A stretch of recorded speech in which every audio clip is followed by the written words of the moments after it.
اعلیٰ حضرت فاضل بریلوی رحمۃ اللہ علیہ فرماتے ہیں سونا جنگل رات اندھیری چھائی بدلی کالی ہے، سونے والوں جاگتے رہنا چوروں کی رکھوالی ہے۔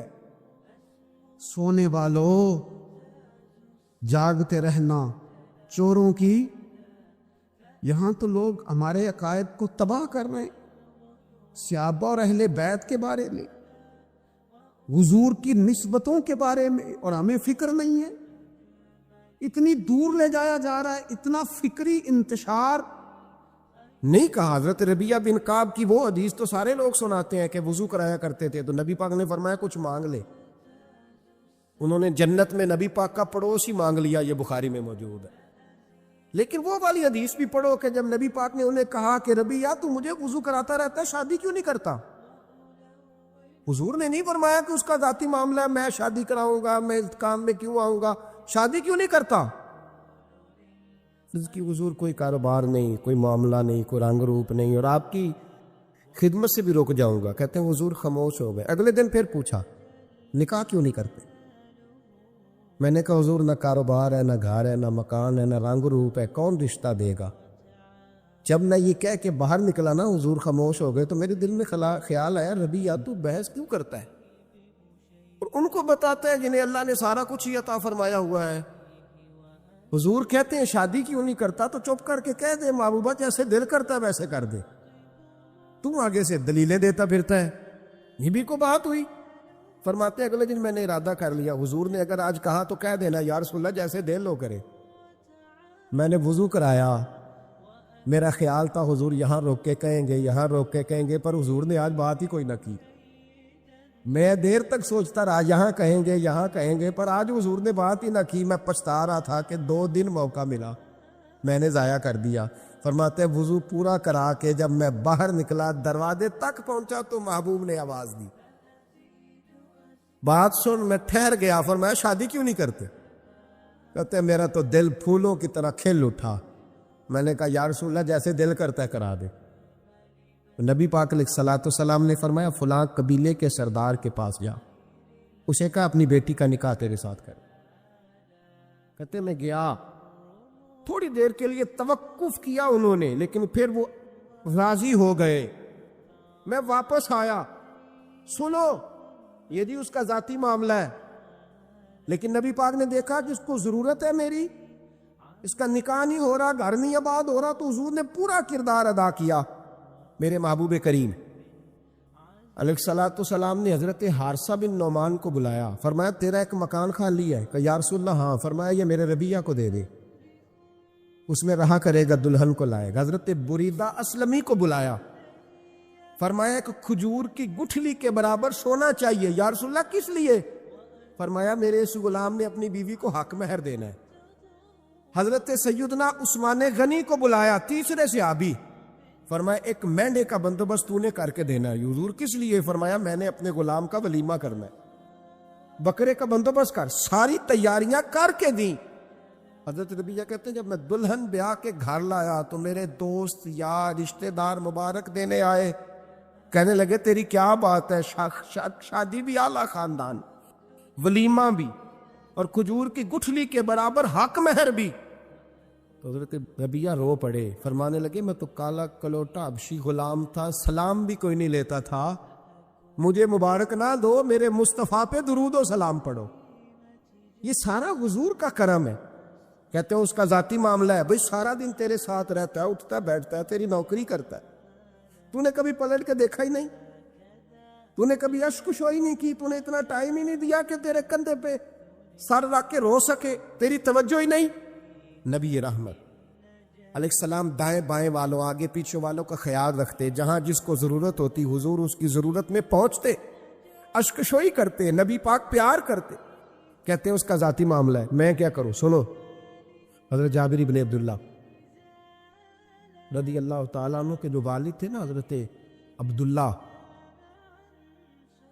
عبداللہ بن عمر رضی اللہ تعالیٰ عنہ، وہ اعلیٰ ترین احد کے شہید ہیں کہ نبی پاک فرماتے ہیں رب کریم نے خود ان سے گفتگو فرمائی ہے، خود ان سے گفتگو کی اللہ تبارک و تعالیٰ نے۔ حضرت جابر بن عبداللہ کے والد عبداللہ بن عمر احد میں شہید ہو گئے، 6 یا 10 مہینے تھی ان کی، قرضے چڑھ گئے، کاروبار میں نقصان ہو گیا۔ ضروری نہیں کہ کوئی آدمی دھوکے باز ہی ہو تو وہ مقروض ہوتا ہے، یہ ضروری نہیں۔ تلک الایام نداولھا بین الناس، اللہ لوگوں کے دن پھیرتا ہے، حالات تبدیل کرتا ہے۔ اب صحابی پہ کچھ شک کر سکتا ہے؟ لیکن حضرت جابر کہتے ہیں اتنا قرضہ چڑھ گیا کہ ایک ایک بال میرا قرضے میں ڈوب گیا۔ قرضے بڑے دینے تھے، مقروض آتے، تنگ کرتے۔ خود نبی کریم علیہ السلام نے فرمایا ہے کہ جو مقروض ہوتا ہے وہ قیدی ہوتا ہے، جب تک قرض دے نہیں لیتا اتنی دیر تک وہ آزاد نہیں ہوتا۔ حضرت جابر ابن عبداللہ کہتے ہیں میرے باغ میں کھجوریں پکی تھی، یہ بخاری میں بھی ہے، کنز العمال میں بھی ہے، ابن کثیر میں بھی ہے، امام حلبی نے سیرت حلبیہ میں بھی لکھا ہے، بیسیوں درجنوں کتابوں میں آپ کو روایت ملی۔ فرمانے لگے کھجوریں جب میری پک کے تیار ہو رہی تھی تو مقروض جب پیسے لینے آتے تو میں کہتا قرضے یہ کھجوریں پکتی ہیں تو دیتا ہوں۔ یہ ہم پنجاب کے لوگ کیا کہا کرتے تھے، ہاڑی سونی جی، یہاں چاول کی فصل پہ، یہاں گندم کے، ہم نے تو کپڑے لیے ہوتے تھے ادھار دکانوں سے کہ فصل پکتی ہے تو پھر دے دیتے ہیں، کہ کھجوریں پکتی ہیں تو دیتا ہوں۔ فرماتے پتہ مجھے بھی تھا کھجوریں زیادہ تھوڑی ہیں اور جن کے پیسے دینے ہیں وہ پیسے، فرماتے ہیں کھجوریں پک گئی، اتاری تو یہ تو 11 گنا بھی اور ہو تب بھی قرضہ نہیں اترتا۔ کہتے ہیں میں نے دوستوں سے، یاروں سے، رشتہ داروں سے، وہ جو کہتے ہیں نہیں کوئی حکم ہوا تو بتانا، پھر جس دن بندہ حکم بتاتا ہے اس دن کہتے ہیں آج سویرے ہی بچہ پیسے لے گیا، یہ تو 2 گھنٹے پہلے بتاتا تو تیرا کام، ہنس رہے ہیں آپ بیچ بیچ میں سے، 2 گھنٹے بس لیٹ ہیں آپ، بلکہ کئی تو پونے گھنٹے کا ٹائم دیتے ہیں، کہتے ہیں پونا گھنٹہ پہلے تو آ جاتا تو تیرا کام بس، اور جب بھی آپ فون کرو سے اگلی دفعہ کریں تو پھر شاید آدھے گھنٹے کا ٹائم دے دیں کہ آدھا گھنٹہ ہو گیا تو لیٹ ہو گیا، ورنہ کام بالکل تیار تھا۔ اور ہمارے زمانے میں تو دوستی قائم رکھنی ہے تو صرف اس سے رہ سکتی ہے جسے آپ کام نہ بتائیں، حالانکہ اس دوست کا کیا مطلب، دنیا تے جو کام نہ آیا اوکھے سوکھے ویلے، اس بے فیضے سنگی کولوں بہتر یار اکیلے، کیا مطلب ہے، کام بتایا تو رفو چکر ہو گیا، منع کیا ہوا اس بات؟ میرے رسول کائنات علیہ السلام کے صحابی کہتے ہیں سب سے کہا پر کسی نے نہ سنی، جب میں تھک گیا نا تو میں دروازہ رسول پہ چلا گیا، یا رسول اللہ، یا رسول اللہ، یا رسول اللہ، حضور قرضے زیادہ ہیں، کھجوریں کم ہیں، یہودیوں کے پیسے ہیں وہ مانتے نہیں، نبی پاک نے فرمایا ان سے کہو تھوڑے تھوڑے لے لیں باقی پھر دے، حضور نہیں مانتے۔ حضور کہہ سکتے تھے سلمان جاؤ بات کر کے آؤ، جاؤ بلال، صہیب جاؤ، کون جاتا ہے مقروضوں کی سفارش کرنے، کہتا ہے بھائی میں نہیں بیچ میں آؤں گا، اتنے پیسے، اوہ ہو، میں اپنے موبائل فون بند کر جاتے، کو پوچھے نہ۔ لیکن نبی کریم علیہ السلام نے فرمایا سنو، خود رسول پاک، خود نبی پاک نے، حضور نے فرمایا چل میں تیرے ساتھ چلتا ہوں، چل میں تیرے ساتھ چلتا ہوں، مقروض کے ساتھ، امیر کے ساتھ نہیں، اس کے ساتھ نہیں جس نے پیسے لینے ہیں، بلکہ حضور مقروض کے ساتھ، گرے ہوئے کے ساتھ چلے، چل میں چلتا ہوں۔ یہودی تک گئے، فرمایا کچھ لے لے، یہ بیچارہ دھوکے باز نہیں الجھ گیا ہے، غربت، کچھ لے لے باقی پھر دے دیں گے۔ کہنے لگا سارے ہی لینے ہیں۔ جب اس نے بات نہ مانی تو پھر یہ اللہ کے رسول ہے نا۔ اعلیٰ حضرت فرماتے ہیں میرے کریم سے گر قطرہ کسی نے مانگا، دریا بہا دیے، دوربے بہا دیے۔ یہ دوربے کیا ہوتے ہیں؟ یہ مجھے پوچھا تھوڑے دن پہلے ایک شخص نے، آپ سنتے رہتے ہیں نا شعر، آپ تو ترجمہ پوچھتے ہی نہیں نا، کبھی پوچھ لیا کریں کہ اس کا معنی کیا ہے، کبھی پرچی لکھ لیا کریں تاکہ کوئی جب آپ سے پوچھے تو یہ دوربے کیا ہے، لفظ دوربے ہے ہی نہیں، اصل میں اعلیٰ حضرت کو پڑھتے نہیں نا لوگ، تو انہیں پتہ ہی نہیں وہ بات کتنی اعلیٰ، یہ لفظ دوربے نہیں ہے۔ اعلیٰ حضرت کہتے ہیں میرے قریب سے گر قطرہ کسی نے مانگا، دریا بہا دیے ہیں، دور بے بہا دیے۔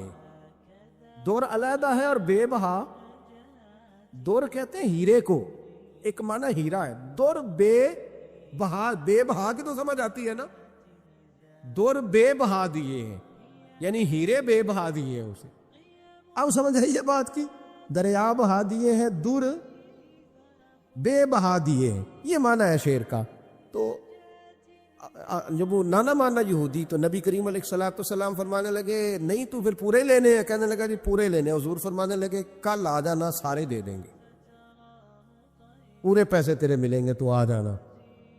حضرت جابر ابن عبداللہ کو حضور نے فرمایا کھجوریں اتار کے نا تو اپنے باغ میں ڈھیر لگا اور میں آیا۔ حضرت عمر حدیث کے راوی ہے، فرماتے ہیں بس رسول پاک چل پڑے، حضور نے کندھے پہ رومال رکھا، حضور چل پڑے، کوئی چٹائی نہیں بچھائی، حضرت جابر کہتے ہیں کوئی صوفہ نہیں رکھا، وہ پھولوں کے ہار نہیں۔ حضور آئے، 2-3 چکر میرے باغ کے لگائے اور کھجوروں کے ڈھیر کے پاس بیٹھ گئے۔ فرمایا بلا جس کے پیسے دینے، بلا، اب تنگی یہ داماں پہ نہ جا، اور بھی کچھ مانگ، بلا۔ فرماتے بندے کو بلایا، حضور نے فرمایا کتنے پیسے؟ حضور اتنے درہم دینار ہے۔ فرمایا کھجوریں تولتا جا اور دیتا جا۔ فرماتے میں دیتا گیا، میں نے کہا حضور اس کے پیسے پورے ہو گئے۔ حضور مسکرا کے فرمانے لگے چل 4-5 کلو کھجوریں اضافی دے دے، کوئی عرض نہیں۔ کہتے ہیں وہ بھی دے دی۔ حضور نے فرمایا بلا دوسرے کو، فرمایا اس کو بھی بلایا، تولتا گیا، دیتا گیا، حضور پورے ہو گئے۔ نبی کریم علیہ الصلوۃ والسلام نے فرمایا چل 4-5 کلو کھجوریں زیادہ دے دے۔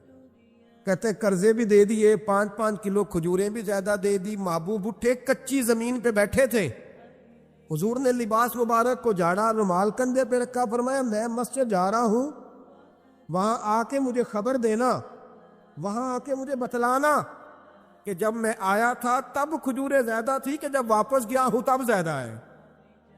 وہاں مجھے آ کے اطلاع دینی ہے، بتانا ہے مجھے، وہاں آ کے میں جا رہا ہوں، مجھے بتانا ذرا وہاں آ کے۔ حضرت جابر ابن عبداللہ کہتے ہیں میں نے کھجوریں تولی، میں تھک گیا، میں تھک گیا، ڈھیر تو چھوٹا تھا پر وزن ہی بڑا نکلا۔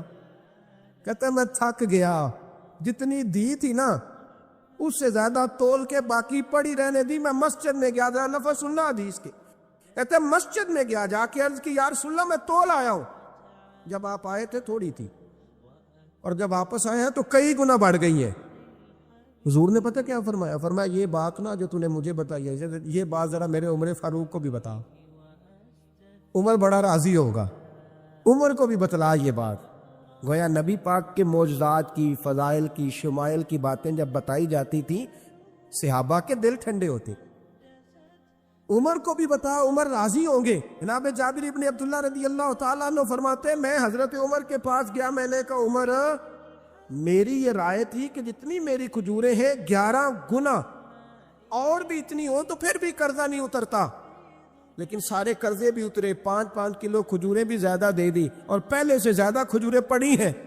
تو کہتے ہیں حضرت عمر کی آنکھیں روشن ہو گئی، چہرہ مسکرانے لگا، کہنے لگا تو اب بتا رہا ہے نا، اب واپس آ کے رزلٹ سنا رہا ہے، تو صحابہ سے پوچھ لے جب نبی کریم گئے تھے تو میں نے اسی وقت کہا تھا، حضور کے جاتے ہی میں نے کہا تھا اب دیکھنا رب کریم جابر بن عبداللہ پر ساری ہی رحمت نازل فرما دے، اللہ ہر قسم کا کرم فرمائے گا، خیر ہی خیر ہو جائے گی، دیکھ لے میں نے پہلے بتلا دیا۔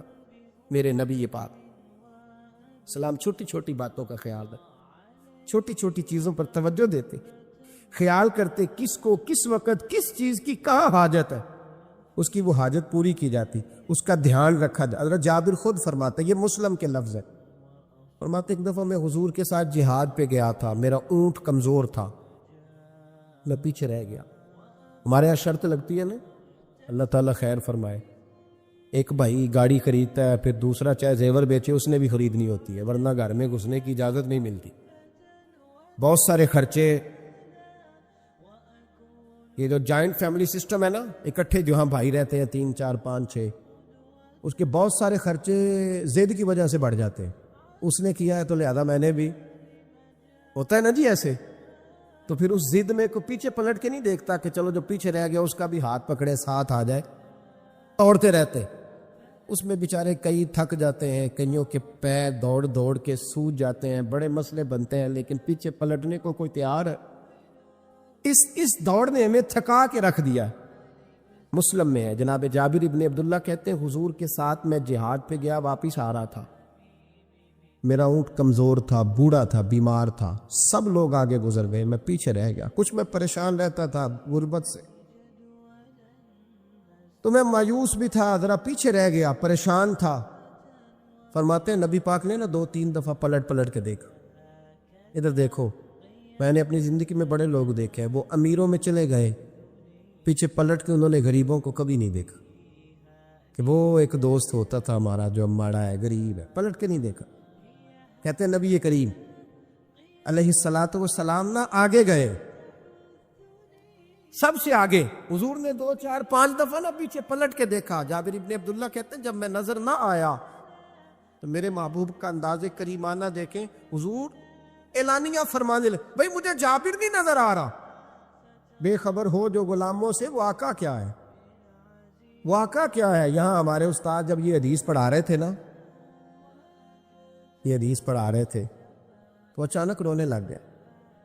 میں نے کہا حضور کیا ہوا، رو کیوں پڑے؟ تو کہنے لگے یار سوچتا ہوں جو محبوب جہاد سے واپسی پر اپنے غلاموں کو نہیں بھولے، وہ میدان محشر میں کیسے بھول جائے؟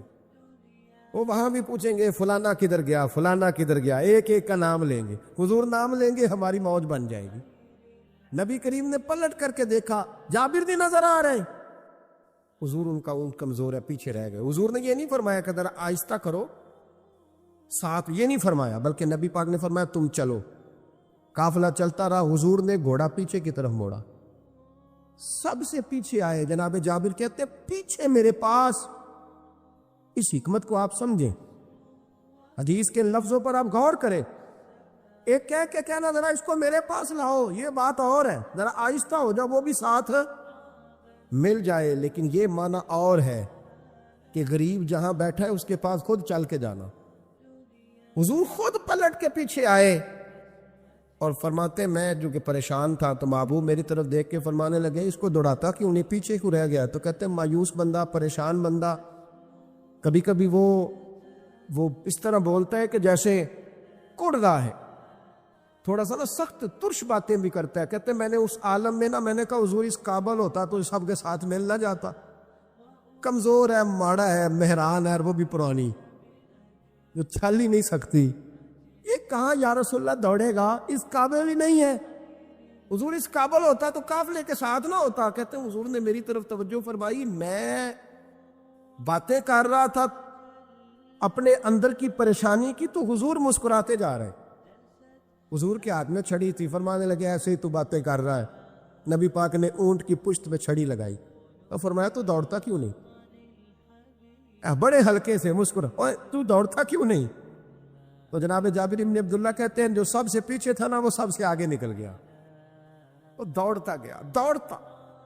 فرماتے ہیں میرا چہرہ بھی عجیب سا، لوگ میرے انداز دیکھیں کہ یہ کیسے آگے نکل گئے، کیسے، کبھی نہ سوچ یہ کیسے نکل گیا، بس سمجھ لے آگے وہی نکلا ہے جسے مصطفیٰ کی تھپکی مل گئی ہے۔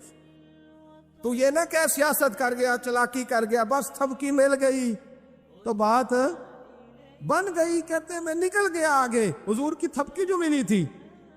حضرت جابر ابن عبداللہ کہتے ہیں حضور گھوڑا دوڑا کے میرے پاس آئے، خود حضور نے میرا اونٹ تیز کرایا نبی پاک کی برکت سے۔ تو قریب آ کے فرمانے لگے ٹھہر جا یار، ہم بھی تیرے قافلے میں، ہمیں بھی ساتھ لے لے۔ فرماتے اب تو میں رو ہی پڑا کہ خود بھیک دیں، خود ہی کہیں منگتے کا بھلا ہو، ٹھہر جا یار ہمیں بھی ساتھ لے لے۔ جناب جابر ابن عبداللہ رضی اللہ تعالیٰ عنہ فرماتے کہ جگہ پڑاؤ کیا، رکے، ٹھہرے کھانے پینے کو، نماز پڑھنے۔ نبی کریم نے مجھے بلایا، میں حاضر ہوا تو کہا یا رسول اللہ حضور حکم؟ تو محبوب فرمانے لگے جابر یار تیرا اونٹ میں نے نرالا ہی دیکھا، بوڑھا ہو کے سب سے آگے نکل جاتا ہے، بیمار ہو کے، کمزور ہو کے۔ کہتے ہیں میں چہرہ دیکھتا جا رہا ہوں کہ حضور سارا ہی پتہ ہے آپ کو، میں کیا عرض کروں؟ تو محبوب فرمانے لگے پسند آ گیا، بیچ نہیں دیتے میرے ہاتھ؟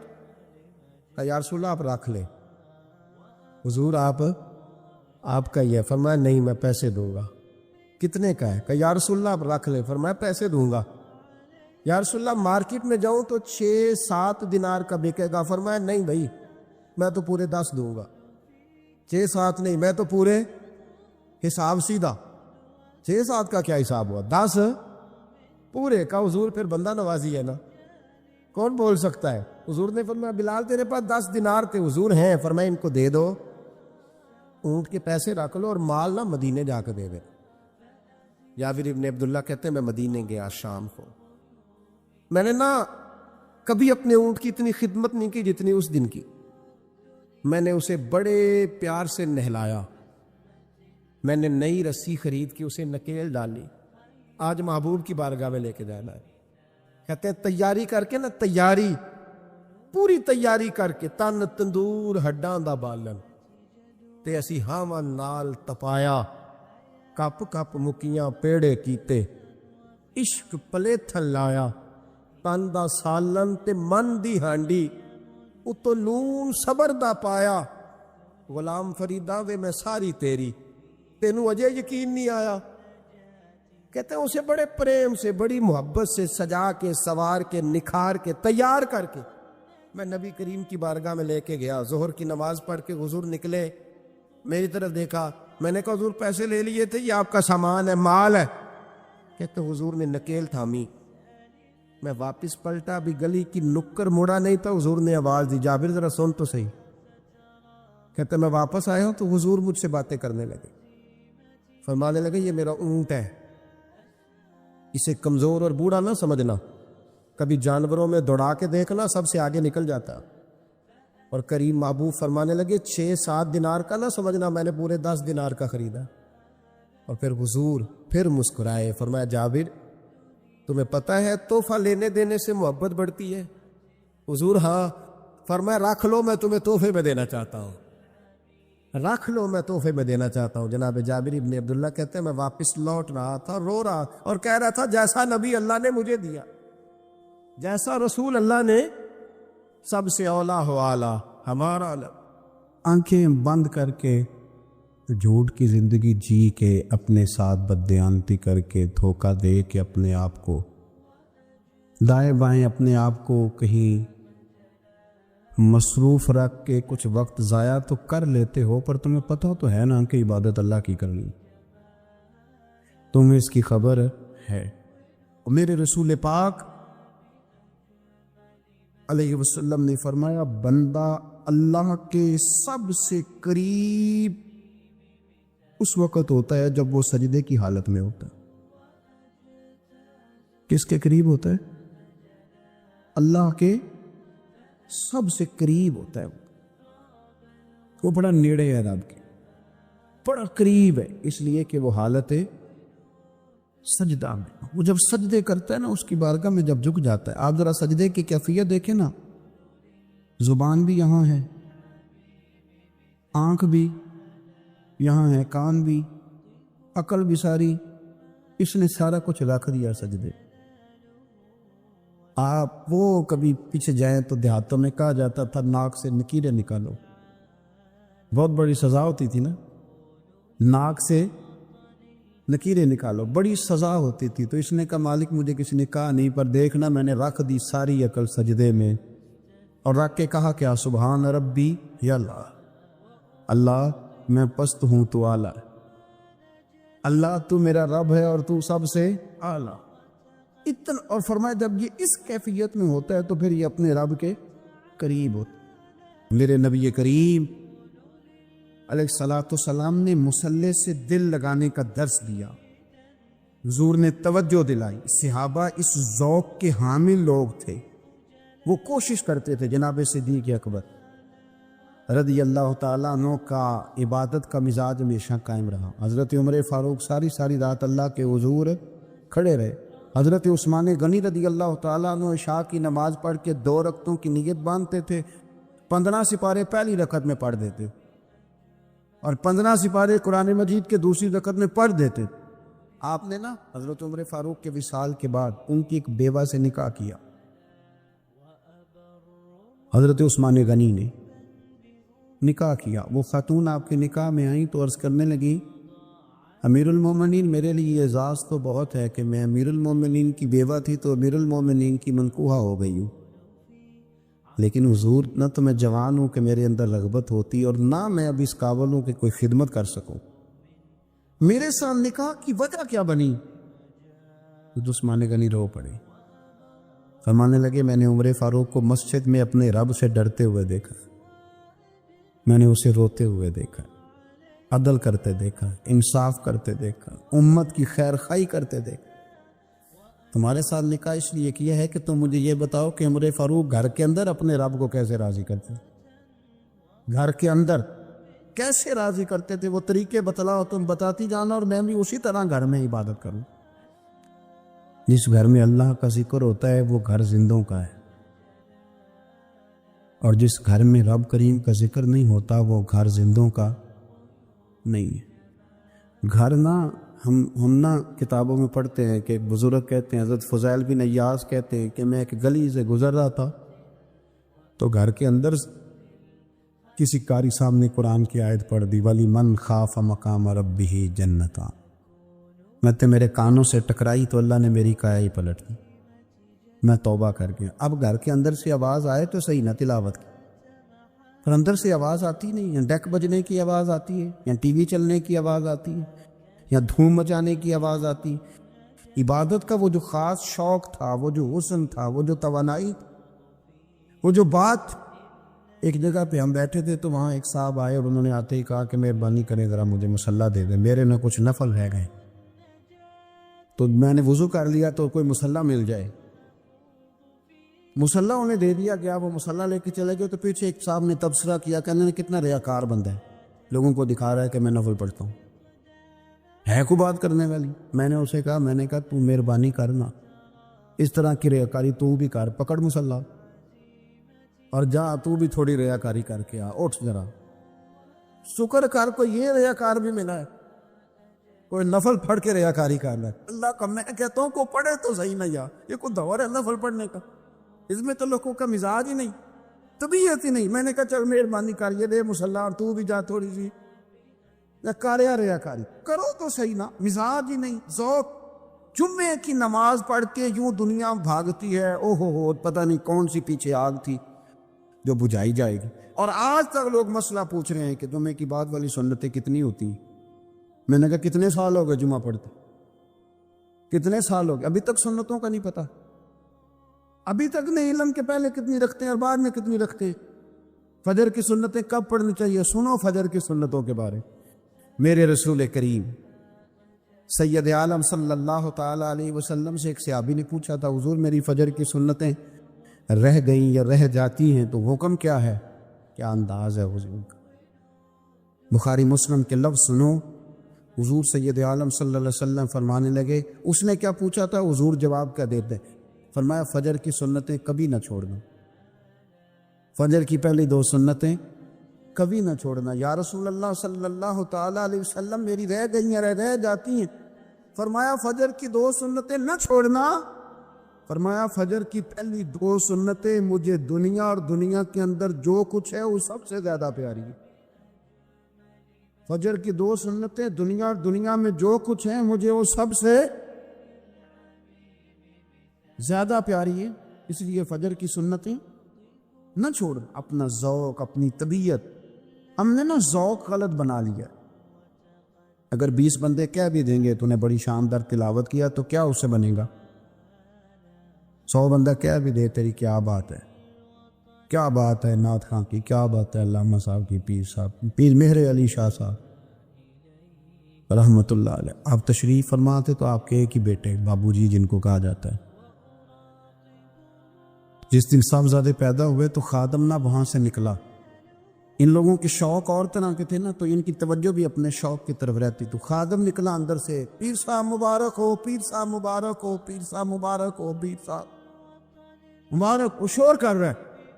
تو پیر صاحب کو وجد ہو گیا، اللہ اکبر، اللہ اکبر، اللہ، کیا ہوا؟ کس کی مبارک دے رہے ہو؟ اس کی حضور اللہ نے بیٹا دیے۔ تو آپ فرمانے لگے اچھا حضور آپ کیا ہوا، آپ تو پریشان ہو گئے۔ فرمانے لگے جب تو نے 3 دفعہ کہا نا مہر علی کو مبارک ہو تو میں سمجھا تھا شاید تجھے کسی نے بتا دیا ہے کہ مہر علی سے اللہ راضی ہو۔ میں سمجھا تھا کہ شاید تو یہ خبر لے کے آیا ہے کہ کسی نے بتایا ہے کہ مجھے آج خبر ملی ہے کہ مہر علی سے رب اچھا پتر ہوا ہے، الحمدللہ اللہ کا شکر ہے۔ پر میرے لیے مبارک کا دن وہ ہوگا جب میرا رب کہے گا کہ میں مہر علی سے راضی، میرے محبوب کہیں گے کہ میں مہر علی سے آپ بات کو سمجھے۔ شوق ہی کسی اور طرف تھا، دل ہی کہیں اور لگا ہوا تھا، طبیعت ہی کہیں اور مائل تھی۔ کوئی وظیفہ پوچھتے تھے تو پڑھتے تھے وہ لوگ، کچھ اللہ اللہ انہیں بتائی جاتی تھی تو کرنے کا ذوق رکھتے تھے، طبیعت تھی، قائل تھے۔ حضرت ربیع کہتے ہیں میں بڑی دور سے سفر کر کے گیا حضرت اویس کرنی سے ملنی، بڑی دور سے، اور جب میں پہنچا تو فجر کا وقت تھا، تو حضرت اویس کرنی کو میں نے پا لیا، تو وہ نماز پڑھ کے نا قرآن شریف لے کے بیٹھ گئے۔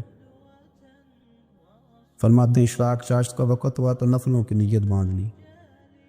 محدث ابن الجوزی نے لکھا ہے، فرماتے ہیں پھر جب زوال کا وقت ہوا تو مسجد میں جھاڑو دینے لگ گئے۔ زور کی نماز پڑھ کے تو عصر کی تیاری تک وہ مسجد میں بیٹھے رہے، اور میرے نبی پاک علیہ السلام نے فرمایا جو نماز کے انتظار میں بیٹھا ہو وہ نماز ہی میں ہے، وہ نماز ہی میں ہے۔ فرمایا میری دنیا، میری امت کی جو رہبانیت ہے نا وہ اتنی ہے کہ نماز کا انتظار کرے، اذان کے بعد نماز کا یہ راہب ہے، یہ اس وقت چھوڑ کے بیٹھے ہیں ذرا۔ فرماتے ہیں عصر تک انہوں نے اللہ اللہ کی، پھر مغرب تک کی، عشاء کی نماز ہوئی تو نماز پڑھی تو وہ تھک گئے۔ اب مجھے وہ فارغ ہوں، مصلی چھوڑے تو میں ملاقات کروں نا، کہ آپ حیران نہ ہو کہ اتنی دیر بندہ کیسے اللہ اللہ کر، ہم نے کی نہیں نا اس لیے ہم پریشان ہیں۔ جو عادی ہوتے ہیں وہ کر بھی لیتے ہیں، وہ یہ کام، میری بات کو سمجھ آ رہی ہے؟ جب جاتے ہو کسی دفتر میں تو 8 گھنٹے کھڑے رہ لیتے ہو نا، مجبوری ہوتی ہے تو کھڑے رہا جا سکتا ہے۔ پاسپورٹ کا دفتر، بولیے امیگریشن کی لائنوں میں، اور میں نے تو ایمبیسیوں میں بندے 12 گھنٹے پہلے جا کے کھڑے دیکھے، رہ لیتے ہیں کھڑے۔ تو اگر ان کاموں کے لیے رہا جاتا ہے تو اللہ رسول کے لیے بھی کھڑے رہا جا سکتا ہے۔ تو فرمانے لگے کہ جب عشاء کی نماز کے بعد آخر انسان سے تھک گئے، نیند کا غلبہ ہوا تو تھوڑی ایسے آنکھ بند ہوئی تو کھلی تو رونے لگے۔ حضرت ویسے کر دیا، رو کے کہنے لگے مالک مجھے غافل تو نہ کر، ابھی میں نے کیا بھی کچھ نہیں، دن ختم ہو گیا، کوئی نفل نہیں، کوئی